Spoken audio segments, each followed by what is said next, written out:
नमस्कार बच्चों, आज हम पढ़ने जा रहे हैं मराठी सुलभ भारती कक्षा 7वीं के पाठ्य पुस्तक का पहला पाठ, जो कि एक प्रार्थना है। तो चलो बच्चों, पढ़ते हैं प्रार्थना। सबसे पहले प्रार्थना क्या है उसके बारे में हम जानेंगे। प्रार्थना हम किस लिए करते हैं, प्रार्थना का अपने जीवन में क्या महत्व है, यह जानते हैं। तभी तो हमें पता चलेगा कि हम प्रार्थना क्यों करते हैं।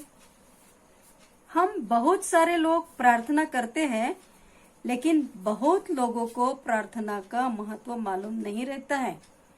वो प्रार्थना तो करते हैं, लेकिन वो क्यों करते हैं इसके पीछे का कारण नहीं मालूम होता है उनको।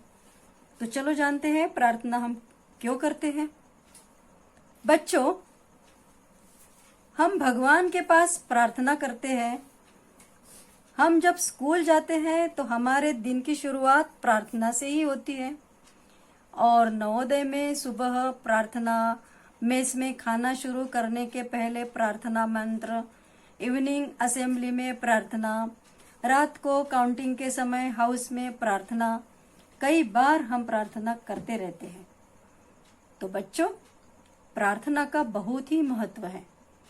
जैसे कि हम शरीर की शुद्धि के लिए नहाते हैं और अपना शरीर साफ, स्वच्छ और पवित्र करते हैं, उसके बाद ही हम भगवान के पास जाके तथा मंदिर में जाकर पूजा प्रार्थना करते हैं।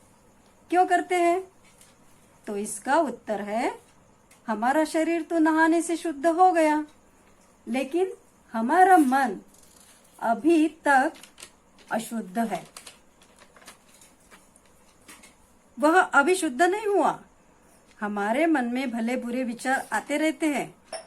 उसको शुद्ध करने के लिए और शांत करने के लिए हम क्या करते हैं? प्रार्थना करते हैं। प्रार्थना करने के बाद हमारा मन पवित्र और शांत हो जाता है, अगर अच्छे दिल से हम प्रार्थना करेंगे तो, सच्चे दिल से। और हम अपने शुद्ध, शांत और पवित्र मन से अपने दिन की अच्छी शुरुआत करते हैं। लेकिन प्रार्थना करने का तरीका भी है। बहुत से बच्चे जब प्रार्थना करते हैं तो मन से नहीं करते, वह उसको एक काम निपटाना समझते हैं। कुछ बच्चों की आंखें बंद नहीं रहती है, खुली रहती है, इधर उधर देखते रहते हैं। कुछ बच्चे हाथ अच्छे से जोड़कर खड़े नहीं होते। यह ठीक नहीं है। प्रार्थना जो है, मन लगाकर, अपनी आंखें बंद करके, हाथ जोड़कर खड़े होकर या एकाग्रता से बैठकर करना चाहिए। तो चलो, यह तो हो गई प्रार्थना का महत्व। अब हम पढ़ते हैं अपने पाठ्य पुस्तक की प्रार्थना। यह प्रार्थना है, नमस्कार माझा या ज्ञान मंदिरा। सबसे पहले हम इस कविता का थोड़ा सा परिचय, लेखक का परिचय, कवि का परिचय देखेंगे। तो इस कविता के कवि है जगदीश खेबुड़कर। जगदीश खेबुड़कर। जगदीश खेबुड़कर का जन्म हुआ है 1932 और उनकी मृत्यु हुई है 2011 में। ये प्रसिद्ध मराठी के साहित्यिक है, गीतकार है और मराठी चित्रपट सृष्टि में उन्होंने बहुत बड़ी मात्रा में अपने गीत लिखे हैं और विविध कथा और नाटक भी इनके प्रसिद्ध हैं। ये जो प्रस्तुत प्रार्थना है, इस प्रार्थना में हमें अपने स्कूल के बारे में प्रेम, उसके प्रति प्रेम और उसके प्रति कृतज्ञता की भावना यहाँ व्यक्त की गई है। तो चलो, अब हम पढ़ते हैं अपने पाठ्य पुस्तक की प्रार्थना। नमस्कार माझा या ज्ञान मंदिरा। तो चालू करते हैं। पहले मैं इस प्रार्थना को पढ़ूंगी, तो चलो पढ़ती हूँ। नमस्कार माझा या ज्ञान मंदिरा, सत्यम शिवम सुंदरा। शब्द रूप शक्ती दे, भाव रूप भक्ती दे, प्रगतीचे पंख दे, चिमण पाखरा, सत्यम शिवम सुंदरा. विद्याधन दे आम्हास, एक छंद एक ध्यास, नाव नेई पैलतिरी दयासागरा, सत्यम शिवम सुंदरा. होऊ आम्ही नीतिमंत, कला गुणी बुद्धिमंत, कीर्तीचा कळस जाय उंच अंबरा, सत्यम शिवम सुंदरा. तो ये है हमारी प्रार्थना कविता सत्यम शिवम सुंदरा. तो चलो इसका अर्थ देखते हैं.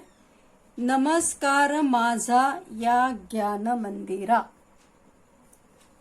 बच्चे कहते हैं कि इस ज्ञान के मंदिर को मेरा हमारा क्या है, नमस्कार है, प्रणाम है, हम वंदन करते हैं. तो ज्ञान मंदिर यानी ज्ञान का मंदिर, जहां हमें ज्ञान मिलता है, यानी हमारी पाठशाला, हमारा स्कूल. स्कूल को हम वंदन करते हैं.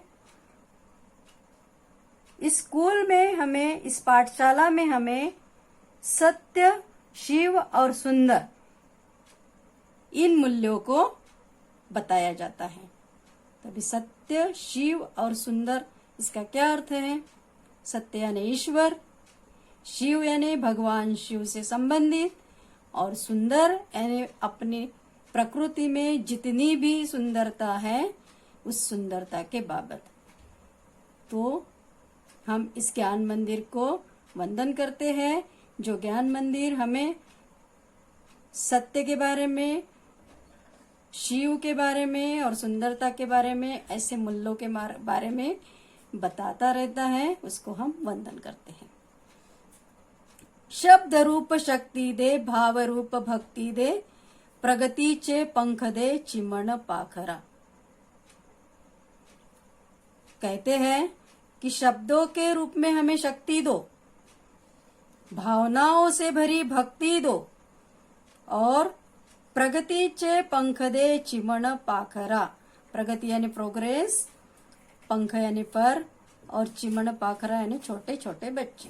कहते हैं कि हमें हमारी इतनी प्रगति होना चाहिए कि हमारे प्रगति के ये पर, प्रगति के रूप में हमें ऐसे पर दे दो, पंख दे दो कि हम पूरी दुनिया में चमक जाए. विद्या धन दे अमास, एक छंद एक ध्यास, नाव नेई पैलती. और इस प्रकार से हमें विद्या का धन दे दो, और हमें एक ही शौक होना चाहिए, एक ही हॉबी होनी चाहिए, एक ही लगन होनी चाहिए, वो यानी विद्या लेना. और इस प्रकार से हमारी ये जीवन रूपी नाव यानी नौका जो है, हे दया सागरा, कहाँ ले चलो?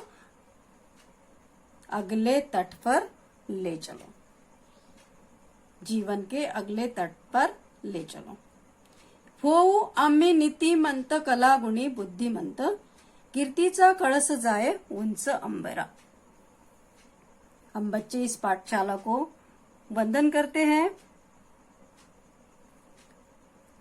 हम तुम्हारे ही कारण कैसे हो गए हैं?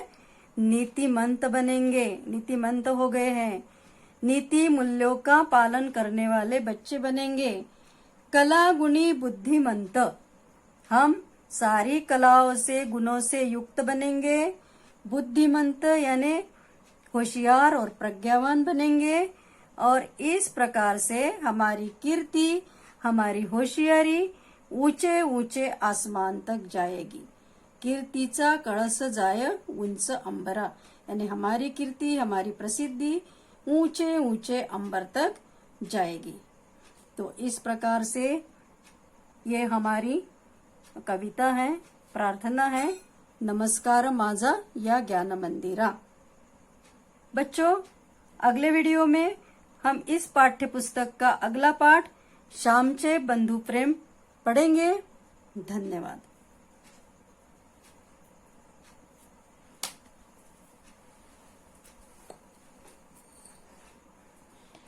अगर आपको वीडियो में कोई खामियां दिखे या डाउट हो तो आप मुझे कमेंट बॉक्स में लिखकर बता सकते हैं. मैं हफ्ते में 2 से 3 वीडियो डालती रहती हूँ। अगर आपको अपडेट रहना हो तो प्लीज़ मेरे चैनल को सब्सक्राइब करें, जिससे आपको रेगुलर नोटिफिकेशन मिलता रहेगा। और अगर आपको मेरा वीडियो पसंद आया हो तो प्लीज़ उसे लाइक और शेयर करें, जिससे मैं और इम्प्रूव कर सकूँ और आपको नए नए वीडियो दे सकूँ। धन्यवाद।